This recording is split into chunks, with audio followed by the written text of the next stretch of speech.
East Bengal head কোচের hot সিটে বসতে চলেছেন আন্তোনিও লোপেজ হাবাস। অস্কার ব্রুজোর অধ্যায় শেষ হওয়ার পর দীর্ঘদিন ধরেই জল্পনা কল্পনা চলছিল লাল হলুদ শিবিরে কে হবেন নতুন কোচ। সবথেকে বেশি যে নামটা শোনা যাচ্ছিল সেটা হলো আন্তোনিও লোপেজ হাবাস। এর আগে মোহনবাগানের কোচিং করিয়েছেন। 2023 সালে সবুজ মেরুন ব্রিগেড ছেড়ে ইন্টারকাশিতে যোগ দিয়েছিলেন আন্তোনিও লোপেজ হাবাস। তারপর 2024 থেকে 2026 টানা 2 বছর ইন্টারকাশির হয়ে কোচিং করিয়েছেন এই স্প্যানিশ কোচ। এবার লাল হলুদের হট সিটে দেখা যাবে আন্তোনিও লোপেজ হাবাসকে।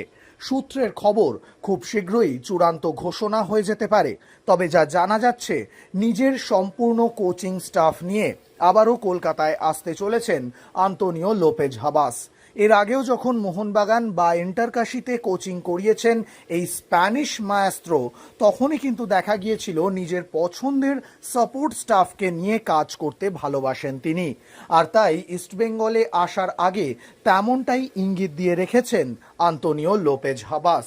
পাশাপাশি যেটা শোনা যাচ্ছে, 1 বছরের প্রাথমিক চুক্তি এবং 1 বছরের এক্সটেনশন নিয়ে আন্তোনিও লোপেজ হাবাসকে ইস্টবেঙ্গলে সই করানো হতে পারে।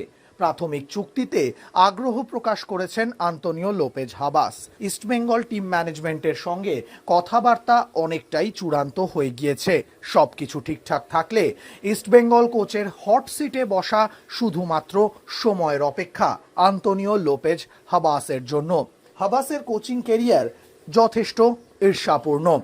অস্কার ব্রুজোর হাত ধরে দীর্ঘ 22 বছর পর জাতীয় স্তরে ট্রফি জিতেছিল ইস্টবেঙ্গল, কিন্তু সেই চ্যাম্পিয়ন দলকে ধরে রাখতে ব্যর্থ হয়েছে লাল হলুদ শিবির।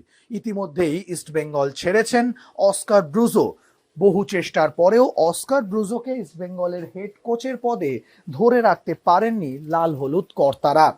তাই নতুন করে দল গঠনের কাজ শুরু করে দিয়েছে এবারের আইএসএল চ্যাম্পিয়ন দল।